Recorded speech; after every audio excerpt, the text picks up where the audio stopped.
ये कहानी एक राजा की, जो बड़ा समृद्ध राज्य का राजा था। बहुत उसकी प्रसिद्धि थी, बहुत लोग उसकी तारीफ करते थे, अलग अलग राज्य के राजा उसे बुलाते थे, उससे सीखते थे।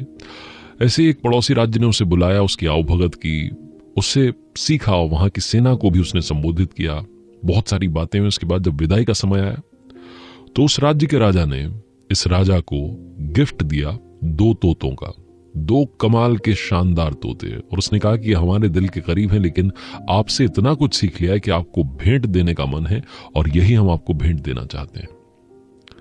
जो राजा था बड़ा खुश है, उसने कहा ठीक है जी, आपने जो तोहफा दिया हम स्वीकार करते हैं। वो 2 तोते लेकर के अपने राजमहल वापस आ गया।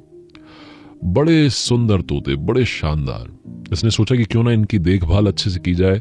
एक ट्रेनर को नियुक्त किया गया, एक प्रशिक्षक को बुलाया गया, उससे कहा गया कि आपको इनका ख्याल रखना है, इनको उड़ना सिखाना है, इनको कमाल के शानदार तोतों को ऐसा कमाल करते हुए दिखाना है, इतने कर्तव्य करके दिखाएं कि मतलब एक बार प्रजा देख ले तो बस खुश हो जाए। उस ट्रेनर ने कहा कि जो आज्ञा, जो हुक्म, जो आपने कह दिया वो हो जाएगा। ट्रेनर ने उन दोनों तोतों को सिखाना शुरू किया। राजमहल के सामने एक बगीचा था, उसमें 2 पिंजरे रखे गए, उसमें से वो तोते बाहर निकलते, उड़ना सीखते। वो ट्रेनर उनके लिए हर वो काम कर रहा था जो करना चाहिए था, उनको कर्तव्य सिखाने की कोशिश करता। एक दिन राजा साहब को याद आया कि एक बार उन तोतों की खबर लेते हैं। ट्रेनर को बुलाया गया, उससे पूछा गया कि भाई क्या चल रहा है, ट्रेनिंग कैसी चल रही है, तोते सीख रहे हैं कि नहीं सीख रहे हैं, कर्तव्य कर पाएंगे कि नहीं कर पाएंगे, क्या चल रहा है। उस ट्रेनर ने घबराते हुए कहा कि महाराज मैं आपसे बात करना चाहता था, कुछ है मेरे मन में जो आपके साथ शेयर करना चाहता हूं, साझा करना चाहता हूं। राजा ने कहा कि बताइए क्या बात है। उस ट्रेनर ने कहा कि राजा साहब, जो 2 तोते हैं उनमें से एक तोता तो बड़ा कमाल का तोता निकला है, बहुत अच्छे अच्छे करतब कर दिखाता है, इतना ऊंचा उड़ने लगा है कि अपने राजमहल के भी ऊपर उड़ जाता है, इतनी ऊंचाई उसने हासिल कर ली। लेकिन जो दूसरा तोता है, मैं आपको क्या बताऊं, वो पिंजरे से बाहर निकलता है और डाली पर बैठ जाता है, उड़ता ही नहीं है, उड़ने का नाम ही नहीं लेता। मैंने हर तरीके से कोशिश करके देख ली, लेकिन कमाल हो ही नहीं रहा है। मुझे समझ ही नहीं आ रहा है कि कहां पर दिक्कत आन पड़ी है। राजा साहब ने उस ट्रेनर से कहा कि फिर सोचिए क्या किया जा सकता है। उस प्रशिक्षक ने, उस ट्रेनर ने कहा कि महाराज एक ही काम हो सकता है, जहां से ये तोते आए हैं उसी को बुलाया जाए और वही व्यक्ति बता सकता है कि करना क्या है। राजा साहब ने चिट्ठी भेजी पड़ोसी राज्य के राजा को और कहा कि ये कहां से तोते आपने मंगवाए थे, जिस व्यक्ति के यहां से आए थे उसे हमारे यहां भेजिए। कुछ दिनों के बाद में किसान आया, उसी के खेत में वो दोनों तोते पले थे, बढ़े थे।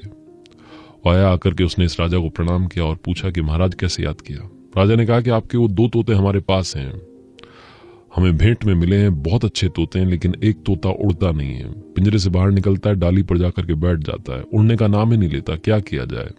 किसान ने कहा बस इतनी सी बात, आप मुझे कुछ समय दीजिए, चमत्कार हो जाएगा, आप बस राजमहल की खिड़की से देखते रहिएगा। राजा राजमहल की खिड़की से देख रहा था, वो किसान बगीचे में गया और चमत्कार कुछ ऐसा हुआ कि वो तोता जो उड़ नहीं रहा था, वो उस पहले वाले तोते से जो उड़ रहा था, करतब दिखा रहा था, उससे भी ऊपर जाकर के उड़ने लगा। राजा बड़ा खुश हुआ, फटाफट से किसान को बुलाया और कहा कि क्या कर दिया। किसान ने कहा कुछ नहीं किया, बस जिस डाल पर तोता बैठा था उस डाल को मैंने काट दिया। जैसी डाल कटी, तोते को समझ आ गया कि नीचे वापस आकर के बैठने की जगह ही नहीं बची है, इसलिए वो ऊपर उड़ता चला गया और ऊपर उड़ता चला जा रहा है।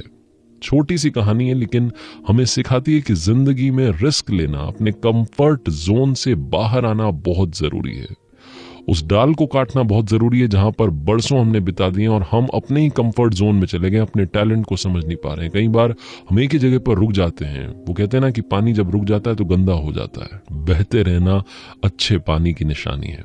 इसलिए वाकई में अगर आप ग्रो करना चाहते हैं तो देखिए कहीं आप अपने उस कंफर्ट जोन में तो नहीं चले गए, कहीं आपको भी डाली काटने की जरूरत तो नहीं आन पड़ी है।